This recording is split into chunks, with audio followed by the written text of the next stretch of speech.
Hello guys, welcome back to the channel. It's your boy here. So recently I've been running out of ideas for videos, which is actually, well, really surprising and kind of sad considering that I've only been around for a couple of days. I just haven't really had any ideas for, I guess, like a good gaming video to do, nor have I had the motivation, nor also, well, the TikTok meme compilations that I've done have taken up a lot of storage space on my phone. So basically I couldn't do another meme compilation without my phone completely dying from a lack of storage space. So basically, I was coming up with ideas or thinking, brainstorming, whatever, and I was like, hey, why don't I come up with a commentary video for YouTube? So that is exactly what I did. And as you all know me, I am a gaming channel, so I have some very, let's just say moderate, moderate opinions on video games, and I've seen a lot of backlash, with video games around the media and stuff. I'm sure you all are familiar if you have played a video game, but I decided, hey, why not make a commentary on some news reporter being dumb about video games and stuff. So, and I didn't want to do one that had already been done, so I basically just went onto Google, went to news, searched trending or whatever, trending news, video games bad. That's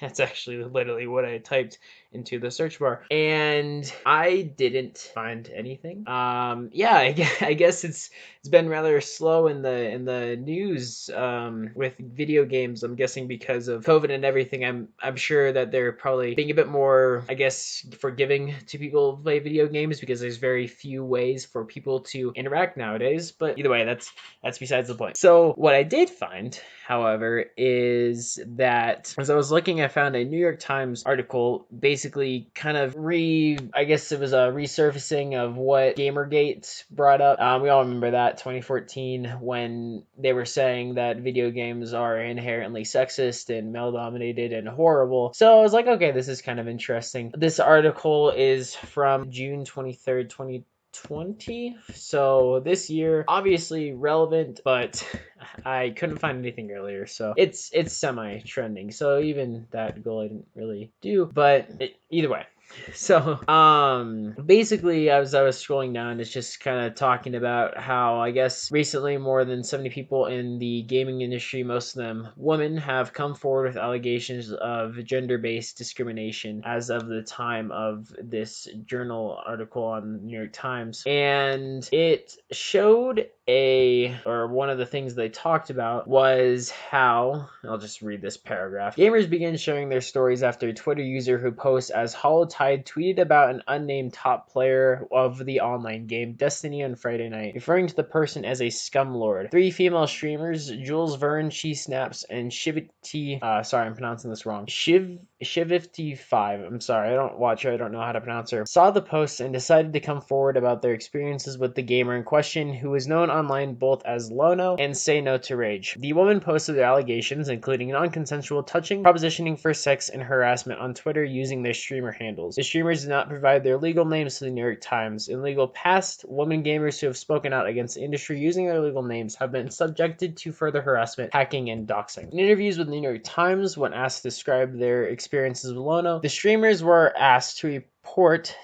refer to their public statements on Twitter, TwitLonger, and Twitch. Sorry, I completely botched that paragraph. In interviews with the Times, when asked to describe their experiences with Lono, the streamers asked a reporter to refer to their public statements on Twitter, TwitLonger, and Twitch. Lono responded to the Twitter accusations in a YouTube video posted on Saturday. "There is no excuse for my behavior. There is no way to gloss over it. The things I did were unacceptable," he said in the video. "Being inappropriate with these people robbed them of their sense of safety and security, and it broke trust, and I am deeply sorry." He declined to speak to a reporter from the New York Times on Monday and would not share his last name. I kind of got to pondering this, and I wanted to see what exactly happened with the whole story with Lono. So after reading the entire New York Times article, it doesn't go into further detail about him. I decided, hey, might as well watch this YouTube apology video. So that is what we will be reviewing today. Either way, right off the bat, you can see that I will say this, I did not know who this guy was until the New York Times article, so I did not really know what he looks like, but I will say that he is not the most attractive person, which doesn't seem like it should be a thing to consider in this, but I would say that it is because, just speaking from personal preference, and I would argue that most of the males in here, and even the females, I guess if you swap the roles, will agree with me when I say, hey, if a girl walked up to me and, she was less attractive, was trying to make sexual moves, I would be a bit more, I guess, reluctant to really, I guess, I don't know, accept her advances.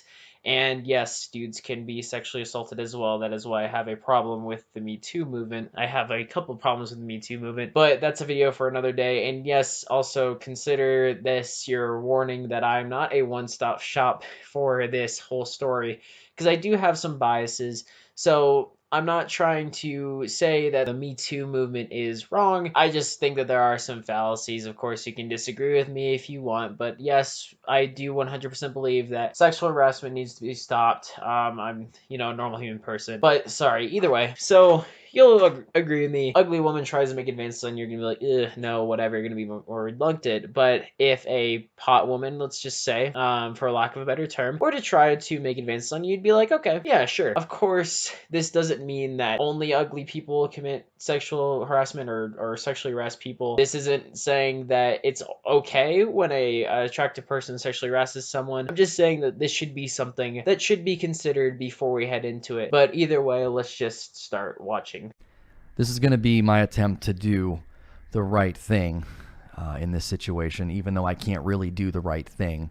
I can't really say the right words or attempt to look like I'm doing something good, but I need to apologize first and foremost for the Twitter video. I should have waited. It was rushed. I was nervous and gave into fear, and that was selfish and not fair to the people that deserve a true apology.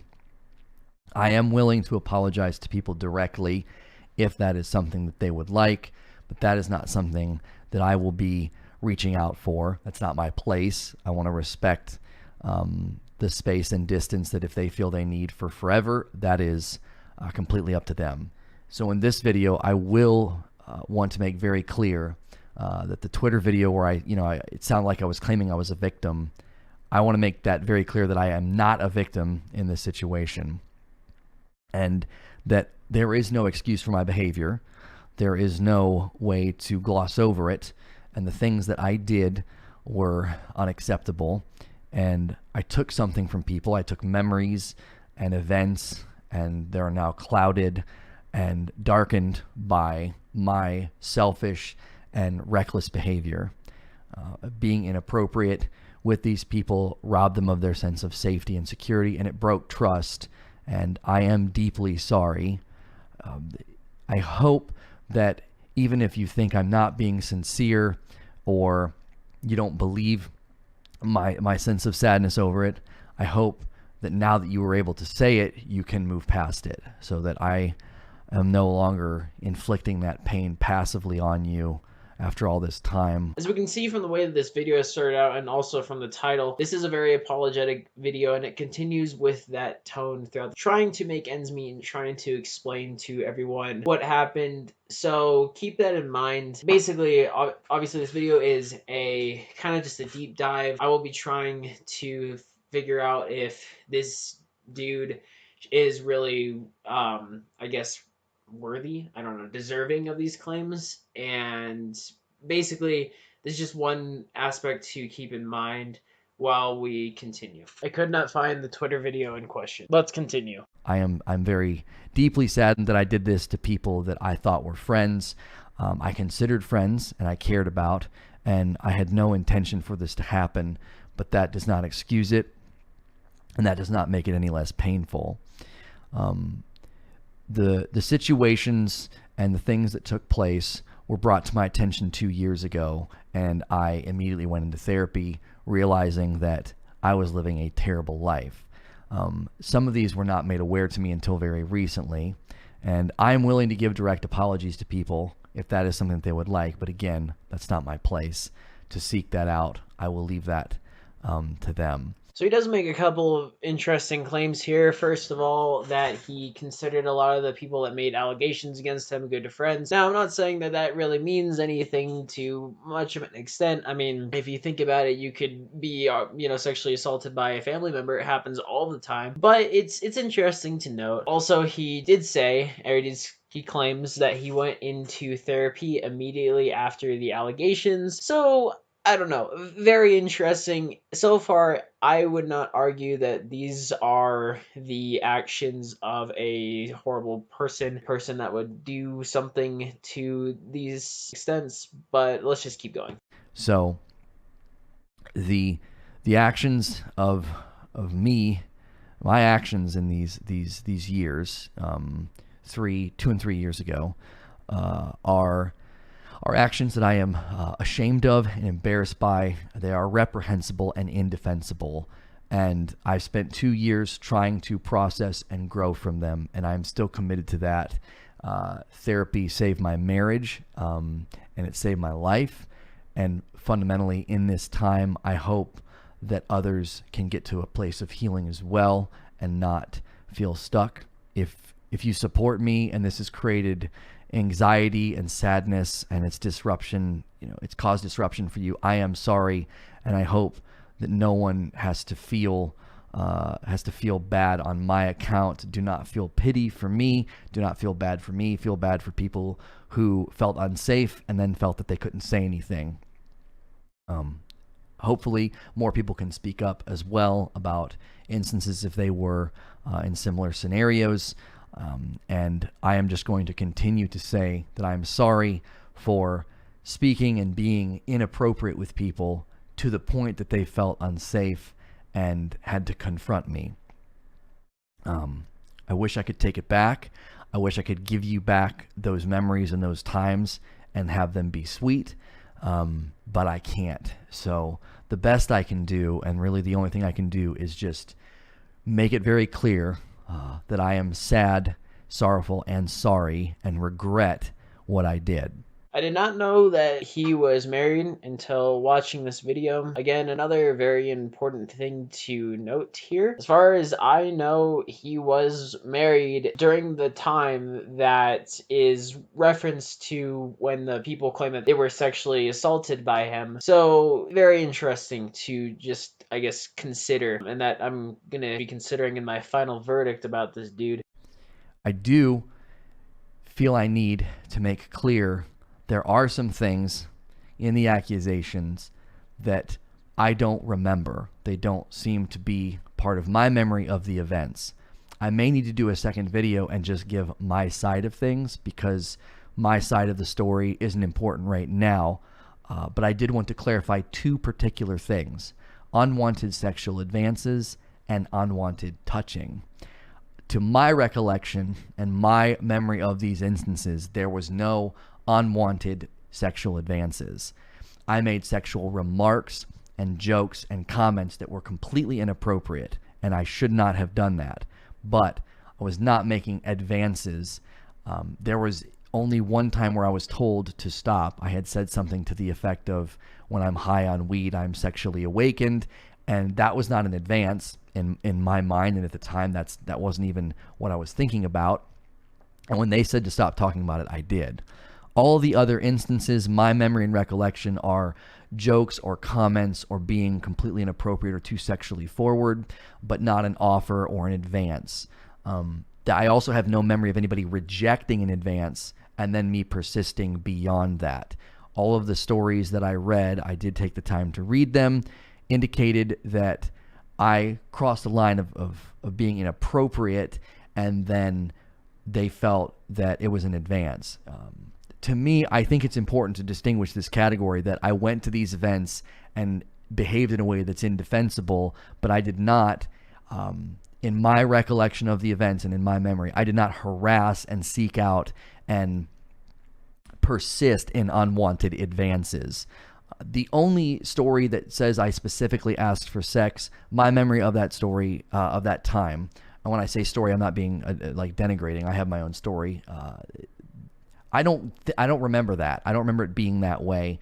I don't remember it going that way. already we can see that there are some fallacies in the claims that are being made against him, at least according to him. Of course, again, this is more like a he said, she said sort of thing, but unfortunately there's not a lot of information to go around on this story, so that's what it's going to be based off of. So he has said that he did make some sexually inappropriate jokes. I would not personally consider that sexual assault. Of course, there's a time and place for everything, and people should know that, but I don't feel like that amounts to something that you can destroy a man's life over. And of course, he literally does claim that he did not make sexual advances. Of course, the thing about the whole when I'm high on marijuana, I do, or I'm more sexually enlightened or whatever, obviously maybe that could be considered as advance, but the thing is, the woman did tell him to stop, and he didn't continue with the joke anymore. And I think that's another important thing to see here, is that in any of these instances, either a woman hasn't told him to stop, or when they did, he 100% did it. So I think that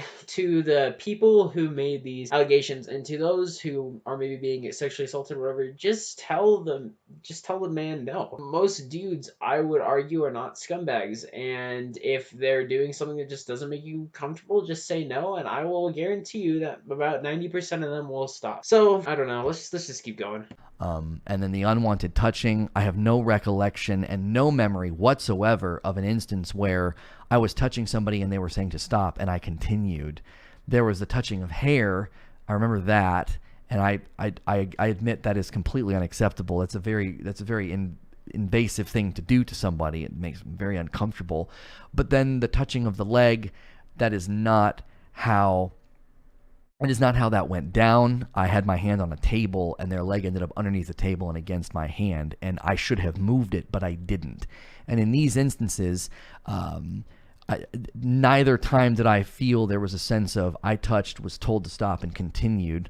And in neither instance did I initiate like a physical touch. Touching of the hair, I will admit, was inappropriate. But again, this was not done in a way of like assault or a way that was groping. The hair was, again, in my mind, it was a very innocent thing. Their hair dropped down, and I touched it and asked about, what it feels like when you dye your hair a color. And then the leg thing. The only reason I am making this indication is not to defend myself. I just feel the categories of harassment for unwanted advances and for unwanted touching, I don't feel I fell into those categories.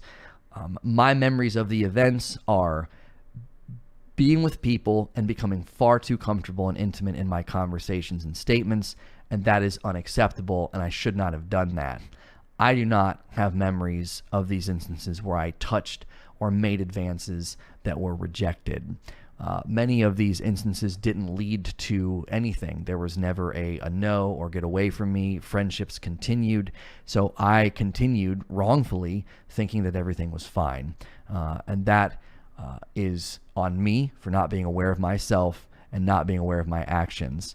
Now, personally, with the stories about the touching, I would not consider that 100% appropriate. And he does state this, obviously, with the hair, that's very intimate. With the leg incident, unfortunately, I'm not entirely sure of this. None of the accusations are 100% in detail from any sources that I could find, which I would argue is a fallacy on the accuser's part, and I would even argue could be potential clout grabbing, if you would, but that's not important. And again, I want those people to feel as comfortable as possible, and obviously they need their voices heard, but I don't think that that's the case in this, considering those fallacies. Again, it's a very confusing story, because it's obviously I would consider that creepy, the touching of the hair, the touching of the leg, the whatever, but then again, none of them told him to stop. Plus it was it was accidental, or it was whatever. So I would consider it creepy, but I wouldn't consider it sexual assault. So right now, I don't really see a lot that they have against him. In fact, I don't think that any of these claims really have a lot of backing, which is very sad, and we'll get into some of the consequences because he does cover that later in the video. So As far as streams and what I'm going to do, I'm going to take some time with the family and as well as my therapist, and just take some time away. I don't know how long. Obviously, I have to make a living, and I do feel like continuing to stream is something that I will do. And if you feel that you can't support me anymore, I understand that. I don't expect people to just overlook glaring character flaws. I have tried to be very transparent and open about how I've been in therapy for 2 years, and I started at a time where I was dark, in a dark place, self-destructive, and I was a bad person. I've tried to own up to that and be honest with you guys, and that I'm pursuing this therapy to better my marriage and better me as a person, and I'm going to continue in that commitment. Obviously, businesses and sponsorships are immediately breaking ties with me. I completely respect their decision to do that. I didn't expect anything different once everything hit.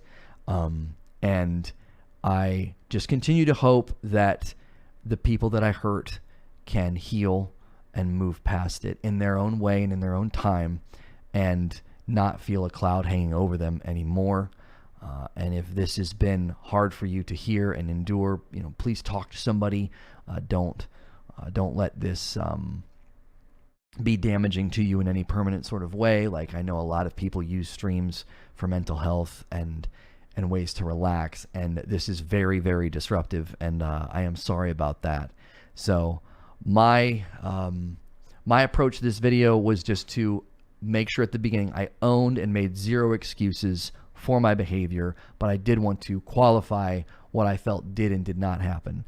If I feel a video is needed to tell my side of the story so people can get the full details of each each encounter, because I do think some of the things that have been said, and especially the very long story that was written, most of that I don't think is accurate to what happened, but I don't think that that's important right now to get down into the specifics of that. There's probably a time and place for me to correct some of that, but not in a video where my main focus is to apologize, clarify what did not happen, what did happen, and then let you know that there will be, a break in streams for some time. I don't know how long, but that is where we are. And thank you so much. And that's it. So, as you can tell, there have been some very serious consequences to his actions. Of course, his sponsorship deals have been revoked, and he has had to take a break from streaming. I have not looked into it too much as of recent. Again, I don't really watch Twitch, but he did say that he is going to continue making videos, and personally, I do hope that he is still making videos. However, I don't think that he's ever going to come back from this, and let me clarify this, and this is also, I guess, kind of like a wrap up. So I do not think that he is the best of people. I'm not gonna sit here and say that he did absolutely nothing wrong and that he's an amazing person. I'm not gonna suck his dick. The fact that this stuff happened while he had a wife is wrong, in my opinion. Actually, I don't think that that's necessarily my opinion. I think that's a lot of people's opinions. So the fact that he did this when he had a wife, I mean, the weirdness surrounding the touching, the groping, the whatever, like I said, I think that he did some things very, very wrong. However, I don't believe that he should have gotten his sponsorship deals revoked, and I don't believe that Twitch should have had treated him as harshly as they did, because he went to therapy immediately afterwards. None of the women have claimed that they told him to stop or anything like that. And in fact, what's even crazier is that a lot of them stayed friends with him. So personally, I do not think that they actually felt like victims or they felt uncomfortable in any sort of way. I mean, sorry, not any sort of way. I'm sure they felt uncomfortable to a very minimal extent, but I would not say that it was great enough to the point where it can be considered sexual assault. And that's what I find unfortunate, is that the Me Too movement has